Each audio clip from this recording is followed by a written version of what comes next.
Thank you for joining us this morning, everybody, for another episode of Insights from the Couch. I am so excited to introduce my always faithful companion, Dr. Ana Maria Ryan from Seven Counseling, and myself, Lily Smith, owner of The Traveling Therapist. And today we are going to be answering some of the top questions that our patients ask us regarding narcissistic abuse. Most of these questions have been made by patients who are in the midst of a narcissistic abusive relationship or have experienced narcissistic abuse at some point in time in their lives. So you might find yourself relating to the questions, and this is a really big topic, so we're going to talk about the top 6 questions, but definitely open to your suggestions for further episodes on other topics that we can discuss, because this is a really big subject. So welcome, Dr. Ana Maria. Good morning. Thank you so much, Jalili, for having me again. It's always such a great pleasure. I look forward to our recordings and podcasts. Thank you. I really shouldn't be this energetic in the morning. I don't I think the coffee's kicking in. It, All right, so the first question that we're going to answer is what the name is the dark triad.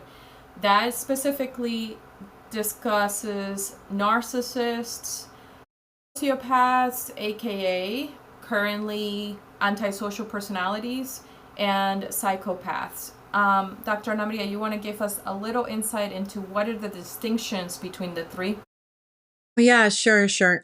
So let me just say something real quick. Personality disorders are clumped into one category of mental health diagnosis, and those personality disorders may vary. These are not the only two personality disorders that we can find in diagnosis, but this morning we're going to talk about that. So, why is that I cannot treat someone with a personality disorder with medication? Well, because it's not a mood disorder related type of a thing. The name is personality disorder. It means the person has certain characteristics that they just have to work on with therapy and cognitively and behaviorally, etc. So, the two, when you're talking about the dark triad, we can say that there are two personality disorders there. Number one, we have narcissistic personality disorder. And number two, we have antisocial personality disorder. Now, back in the day, or a few years ago, that antisocial personality disorder, you can recognize words such as sociopath and psychopath. So I'll be brief on this. Psychopaths are not necessarily serial killers. Okay. Everyone that I have asked this question, I'm like, what do you think about the word psychopath? And they're like, serial killer. That's not necessarily true. A psychopath doesn't have to be a serial killer, but a serial killer is probably a psychopath. So some of the characteristics are lack of guilt, lack of emotion. Literally, these type of individuals don't have the brain connection with the emotion part of the brain, the amygdala, that other people have. So basically, there's no emotion experience or emotional experience whatsoever. They cannot relate to people through emotion. They learn how to mirror and mimic emotion, and they're very good at manipulating others. They don't have to be malignant necessarily. They can be part of society and just function like other people do.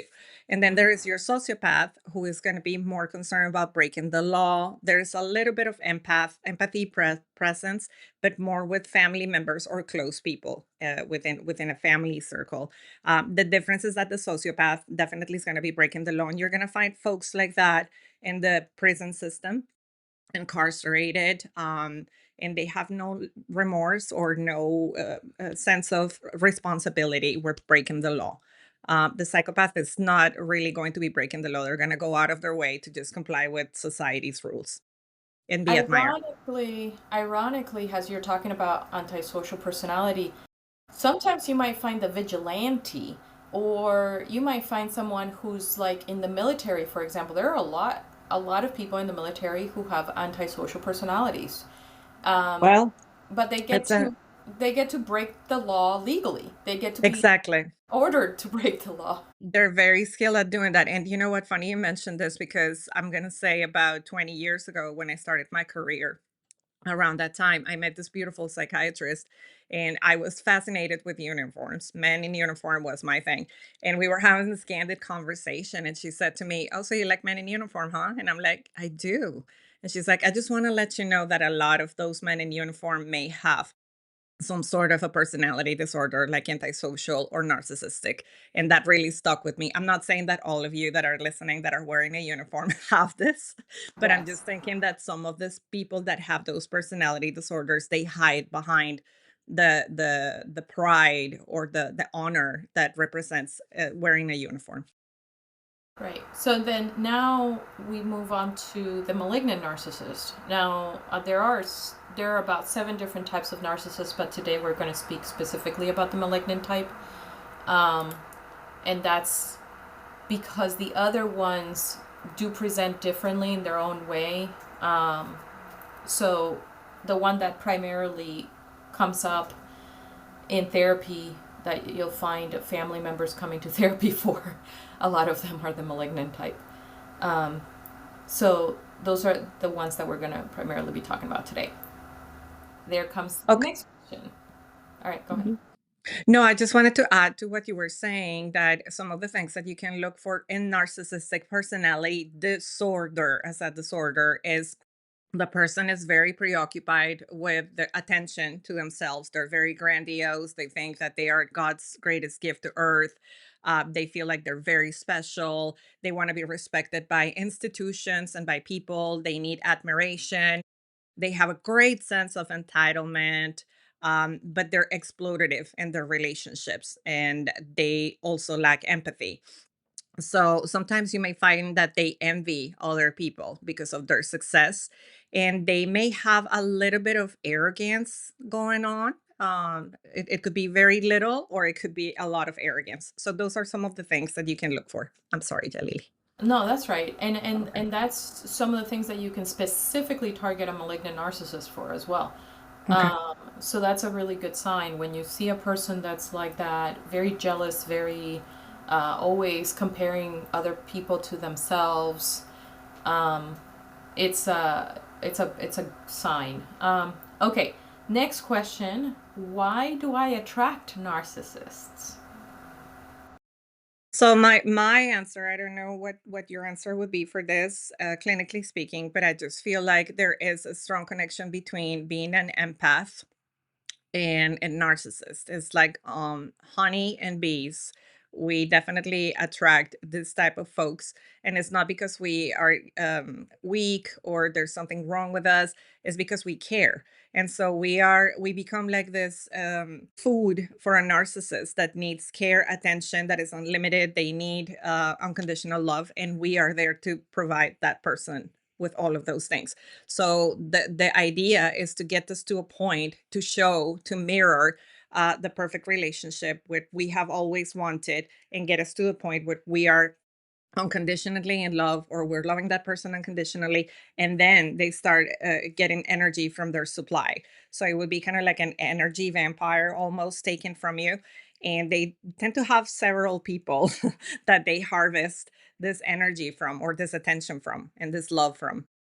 The primary partner, because I'm not gonna say the only partner. A lot of narcissists have multiple partners. Yes. They tend to cheat often, but the primary partner, the person that they have picked to represent them, is usually somebody who is a high achieving person. They're usually very charismatic and they're usually very intelligent. Here's another thing. You can look at it from the standpoint of they like their prices. They are predators looking for the highest price.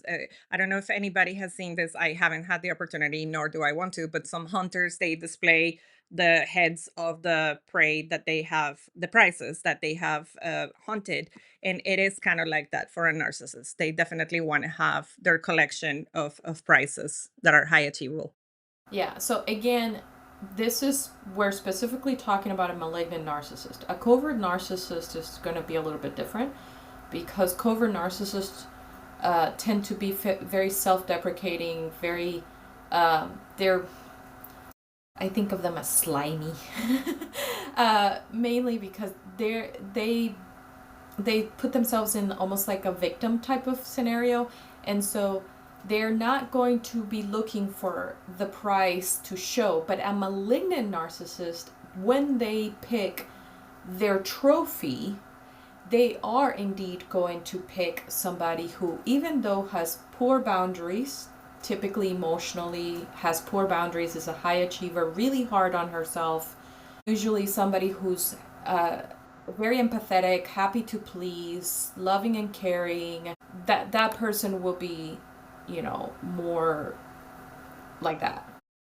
And I'm saying too, if this is helpful to our listeners, when you are dating someone and everything is going well, and you start seeing some of these red flags that we talked about regarding narcissism, and you can still see the potential in that person, that right there that's the reason why we end up where we end up as empaths, is because we tend to see the potential and the good in people. So it's like, oh, this must be something temporary. That's definitely not the person that he is or she is. It's just he's going to change. He's going to get back to his normal self, or we can change this. It can get better. Another thing to note, going off of what you're saying, malignant narcissists hardly ever, like, maybe this is what I always tell people: give yourself 90 days, because a malignant Yes, narcissist I do too. can never, ever, ever stay for longer than 90 days in the lie, in the haze. Um, so what I say is, be very mindful of the fact that a malignant narcissist is egotistical enough that they are going to tell you exactly who they are. They are going to act exactly as they are, but they're going to trust that they have gotten into your head enough that you're not going to go anywhere. That they're so amazing that you're not going to go anywhere. I do want to add to this, Jalili, that we had talked about the dark triad or the two different personality disorders, and they have that in common. So you could be falling in love with any of these three types of people and not realizing, but they have something in common, which is they want to get you to the point where you're ready to unconditionally love them and accept anything.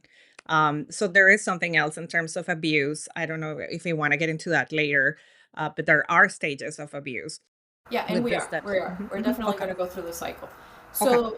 So why do I attract narcissists? Well, the fact of the matter is, usually you have poor emotional boundaries. Usually you are someone who's really hard on yourself, someone who's a high achieving person, someone who's kind, compassionate, highly empathetic, somebody who is open to changing another person or being part of their change. You may be considered a change agent. You may be considered the person that when you go to work, you're always trying to root for other people, you're always trying to help them. And so your attraction to the narcissist will start at the beginning. The first 90 days is going to start because he is going to present has a very charismatic, very soft, very loving, he's going to learn everything that you're interested in. He's going to learn how Yes. to cater to you. He's going to learn the things that you love and that you, especially the things that you cherish. He's going to be different than any other man you've ever met, because for the first time in your life, for those first 90 days, for the first time in your life, you're going to feel like, wow, somebody actually sees me. Actually, somebody actually wants me, Or not understands me. or understands me, or actually wants to be there for me, or actually wants to listen to me, instead of the other way around. I am always serving other people, and sometimes it's hard because I don't feel heard, I don't feel seen, I don't feel loved. Um, so because I'm always giving, giving, giving. Well, that is a manipulative, like, that's the grooming phase that the narcissist is going into. And all that information that they learn about you and that you share with them candidly and out of love, they're going to use that as leverage against you during the discarding phase. But we can talk about that later. Yes. Okay, the next one Why is it so hard to discern or figure out when you've been caught in a narcissistic cycle? And this is, I think, when we can talk about how that works. The reason why we may feel like we don't know what's going on until it's too late is A, what you were talking about. Maybe we are infatuated at first with the person because they check all the boxes. They are the perfect partner or present like the perfect partner. And since we're in love, we don't give it enough time. And past the 90 days, maybe we're willing to accept anything because, it's over at that point. But I feel like a lot of people find themselves in this situation not knowing. Narcissists and psychopaths or sociopaths, they work in a very precise way, and it's a subtle thing that they do. So, from love bombing, which is you're perfect, you're beautiful, you're the best partner ever. I love your body. I couldn't have a better partner, calling you all the time, buying you things. From that, you find yourself into a devaluation. And that's the second aspect of it. And it could be very subtle. It could be something like, well, if you had a bigger butt, you would be prettier. Mm-hmm. Or, sometimes I think you talk too much and maybe you need to listen more than you talk. Or why are you wearing that? I think there are some other things that are a little more flattering than that.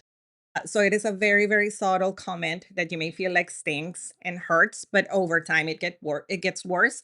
And then from the evaluation, we get into the discard period, which is they no longer need you.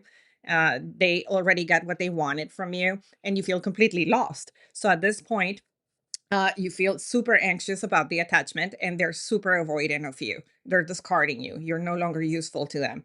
But then if you decide to leave the relationship and you decide to say, you know what it is, I'm not going to do this anymore, they're going to do the hoovering, which is going back to, oh, well, I'm going to change. I love you. I'm sorry. I didn't know what I was doing. Yes, maybe I was talking to other women, but you're the only person that I'm interested in. Why don't we try to work this out? You know how much I love you. So that's the cycle. We start with the love bombing. We go into devaluation, which is very subtle. We go into the discard process and finally the hoovering. And that's the cycle. That's how they operate. Now, within the cycle, there's levels because you have narcissists who are primarily psychologically abusive, and then you have malignant narcissists who are primarily physically abusive or sexually abusive. So the cycle essentially doesn't change, the order of the cycle essentially doesn't change, but the methodology might change.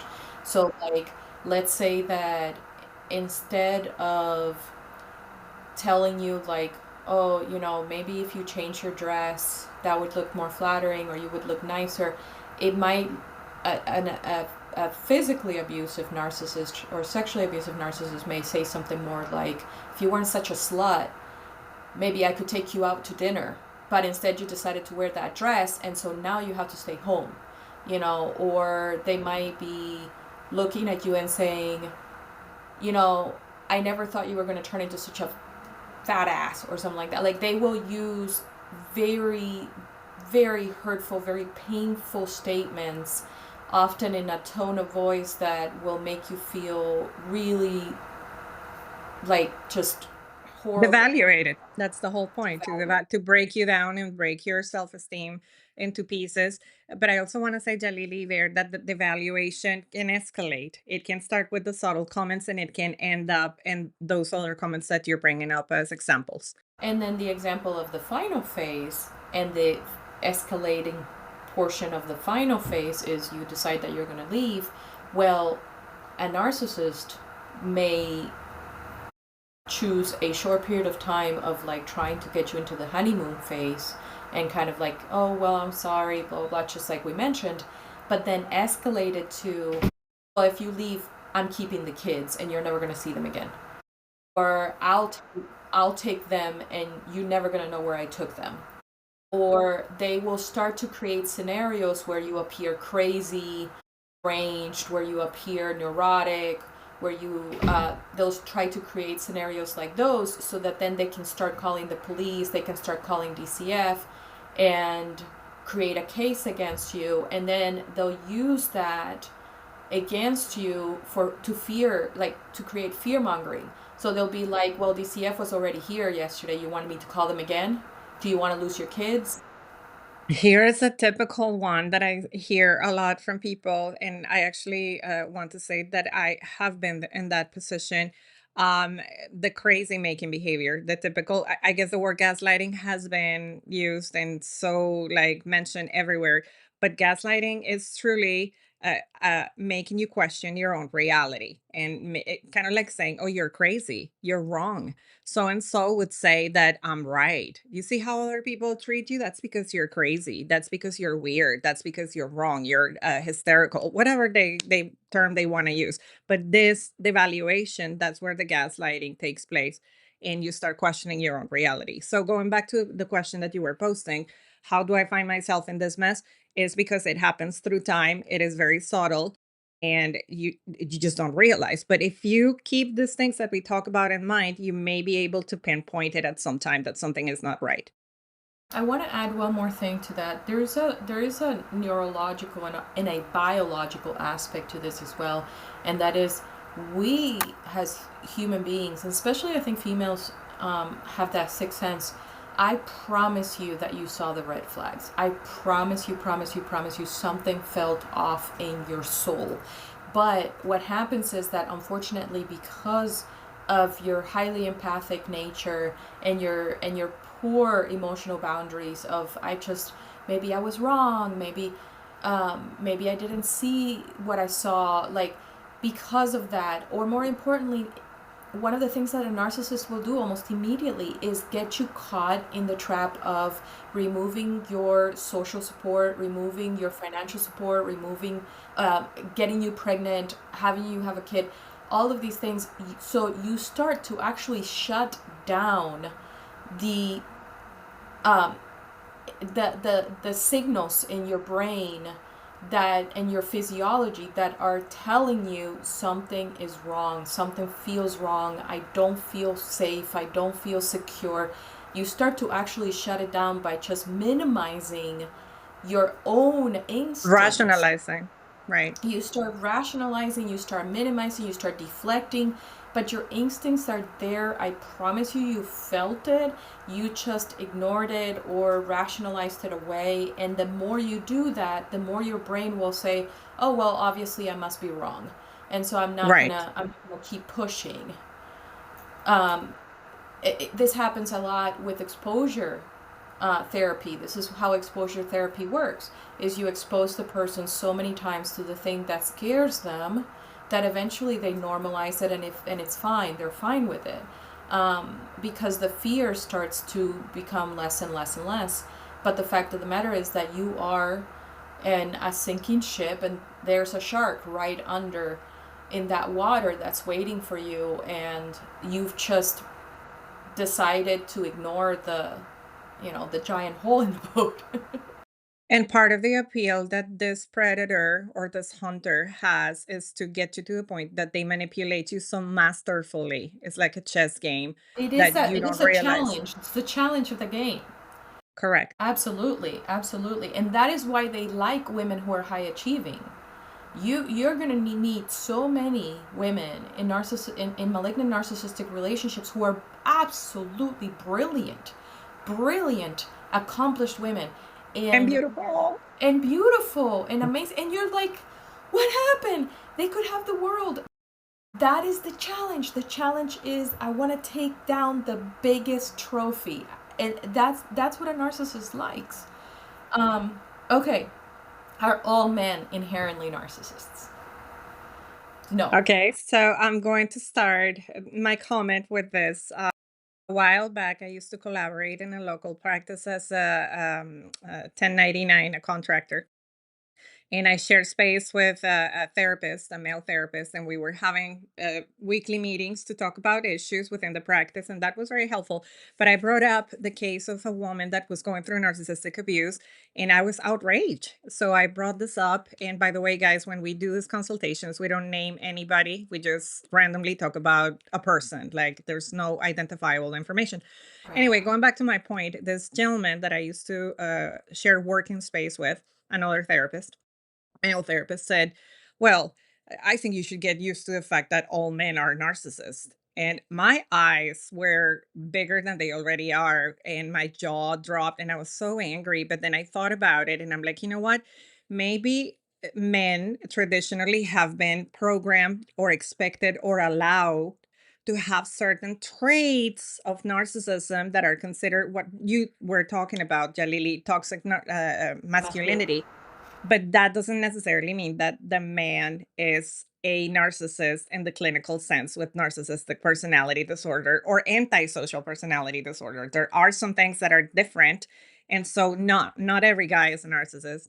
Matter of fact, there are women narcissists, there are women psychopaths, and there are women sociopaths. So this is not exclusive to men, but maybe what we're focusing on lately is the traits. And that's what you hear a lot in social media. Like it's just a snip or a little information about the personality disorder, but that doesn't mean that they have a full blown personality disorder.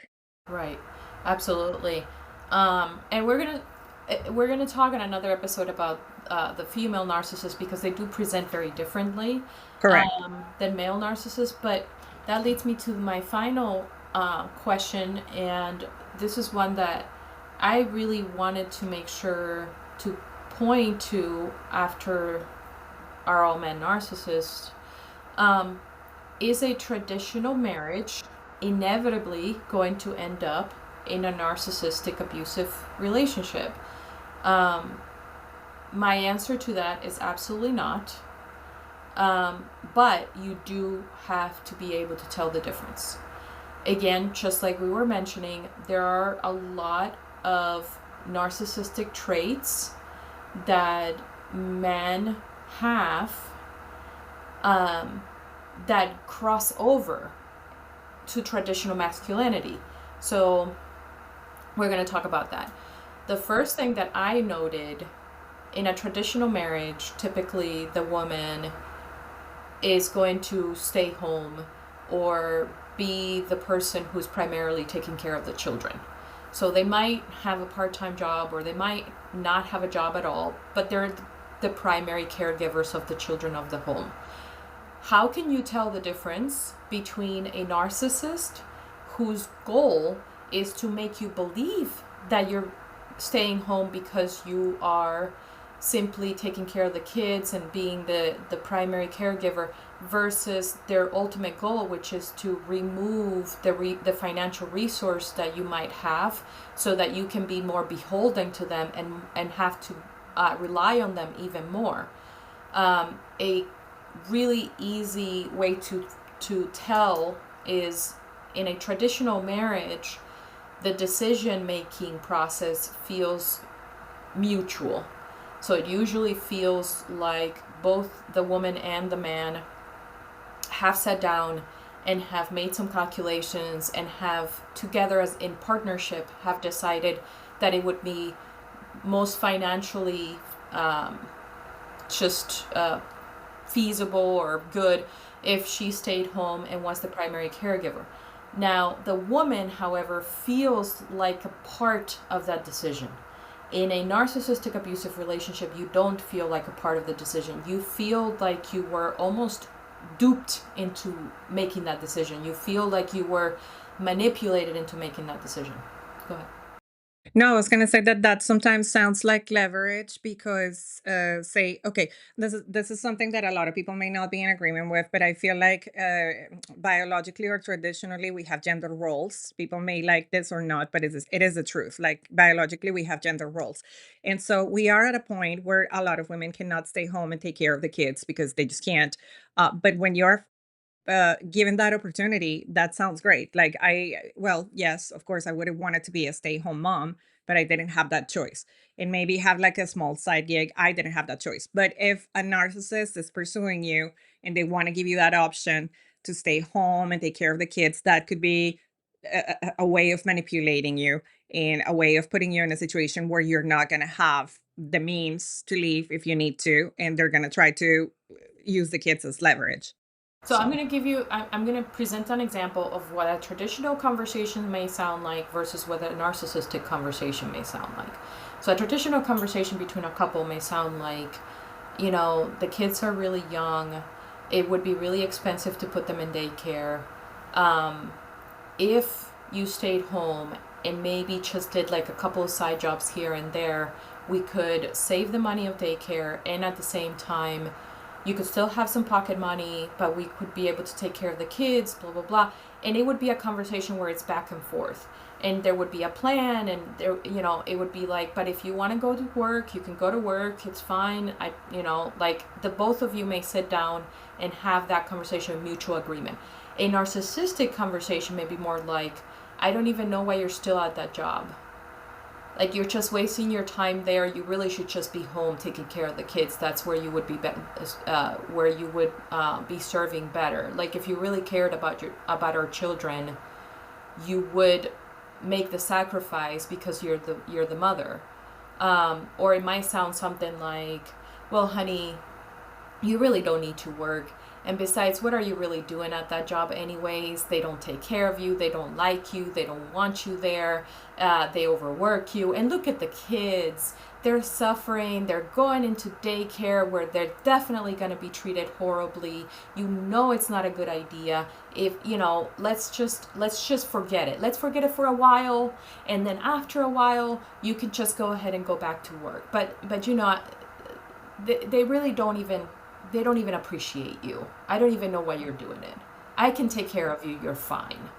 So it's that mentality of like, I am deciding on your behalf that you are going to stop working. And if you don't want to stop working, I am going to decide on your behalf that your job is not a good fit for you. And I'm going to start creating scenarios in your head that you're not wanted or liked or etc. But notice how this happens very skillfully and very Yeah, subtle. very It could subtle. be direct, and it could be like you said, if a malignant narcissist is going to put you down, they're going to say things about your job and make it look like it's nothing. But Triangulating. if someone is very sleek about it, they're going to make you think that it's your idea, and Right. that's where the Exactly. manipulation lays. I do want to say something. I feel like traditional relationships, or I'm going to call it healthy relationships, um, Secure relationship. versus relationships between narcissists, psychopaths, sociopaths, and empaths. I think the difference is that people who present with these problems, we already talked about narcissistic personality or antisocial personality, they are typically very emotionally immature.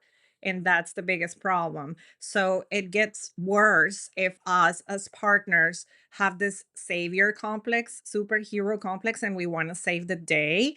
Or we also become parental figures. And it feels more like an unbalanced relationship where I am parenting the other person or I'm trying to save the other person. So it is all about balance. I feel that's what a healthy relationship is. And for some of us, empaths is really hard to receive, is really hard to accept that I also deserve attention and love. We get used to giving it all and not receiving much in return. So I think it's a matter of balance, and that's what a healthy relationship should look like, and especially a relationship between two adults at levels of maturity levels is what I'm talking about. Right. So now the final phase of the financial abuse aspect of it is if you say, no, I worked so hard, I went to school for years to have this career, I really think I can balance it off. Um, you know, let's just stay the way it is. And again, it escalates to where every once in a while he decides that he's going to make a jab that something happened and it's your fault because you were at work, or the kids were hurt and it's your fault because you're refusing to be the caregiver because you're too busy being a working woman, or you're too busy being the boss to take care of your own kids, and that's why they got hurt. So like, you'll see an escalation of the manipulation and That's the valuation. the devaluation. Why? Because the ultimate goal, and you need to keep this in mind, is not the welfare of the children. The ultimate goal is the removal of the financial resources that you might have access to so that they can control you better. Yep. So then, do you want to say something before I move on? No, I just want to say you use the magic word. It's all about control. That's what there is to it. I'm sorry, I didn't mean to interrupt you. Go ahead. That's okay. So let's talk about intimacy. So, intimacy in a traditionally secure relationship versus a narcissistic abusive relationship. In intimacy, a secure relationship, typically the man and the woman both have agreements over what they feel safe doing, what they feel comfortable doing, what their roles in the intimate relationship is, what no means no. There is mutual respect of situations where the woman, especially when she's especially vulnerable, like after giving birth, during pregnancy, and during times of loss, these scenarios, the male is able to pick up the emotional slack, able to be responsive to you and your needs. So, what does that mean? Not cheating on you if you just had a baby, not belittling you because you gained weight because you got pregnant, not putting you down or forcing you to be intimate with him because you're grieving the loss of a parent or the loss of a loved one. Not throwing in your face that there are other women that are better than you, not constantly showing you videos or reels or things that present women that could potentially be more attractive than you or higher achiever than you, and then saying, why can't you just be more like her? Or look at her, she looks amazing, like you used to look like that. Or, so in a secure relationship, the man will respect your emotional boundaries and your needs. And while in a narcissistic relationship, you're going to feel like you have to perform, you have to do it, otherwise you're going to get left, otherwise you're going to get mistreated, otherwise you're going to get belittled, otherwise you're not good enough.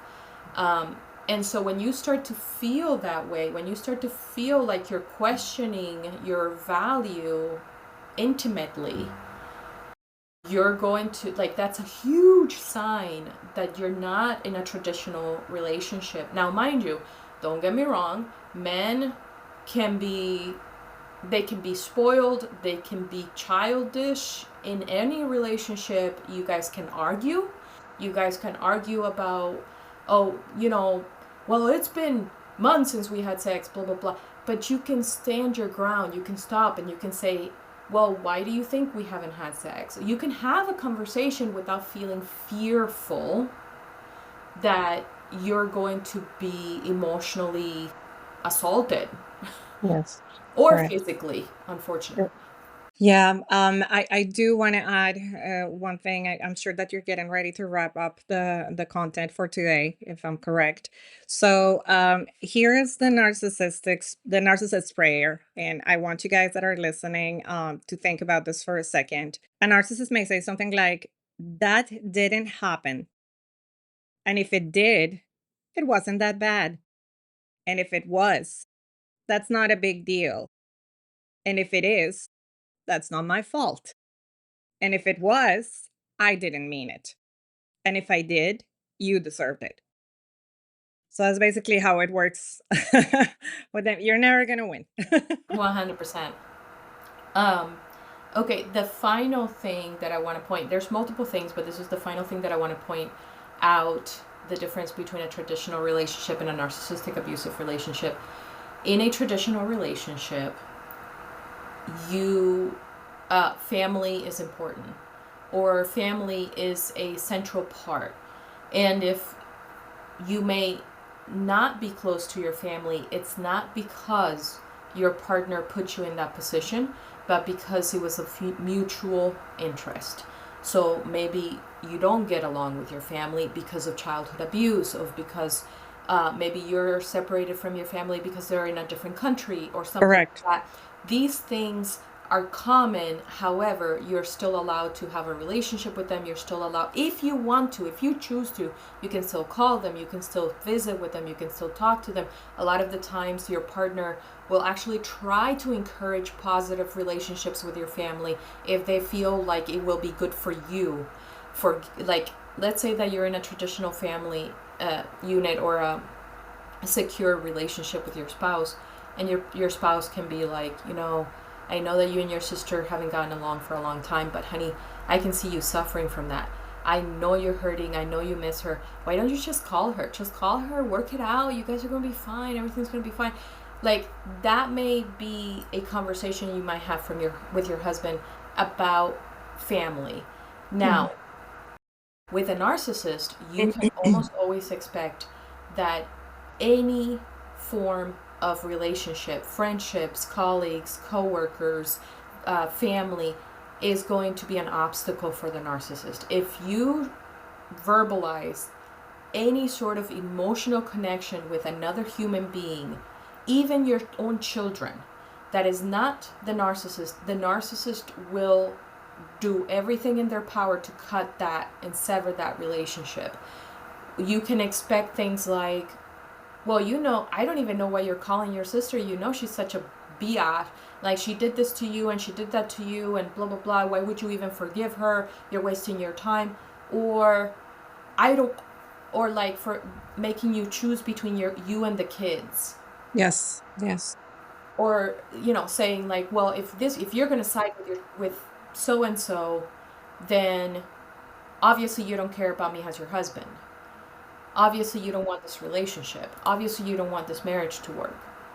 So they will find the thread in the connection that you have with the other person that is the most vulnerable thread, and they will pluck at it and pluck at it and pluck at it and pluck at it until it severs, until it cuts off, and then from there your relationship will unravel.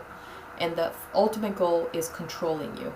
If you don't have family, if you don't have loved ones, if your relationship with your kids is bad, if you don't have money, if you don't have resources, then they have all of you. It's hard for you to leave. It's hard for you to say no. It's hard for you to make independent decisions, because they control everything that could help you be more independent.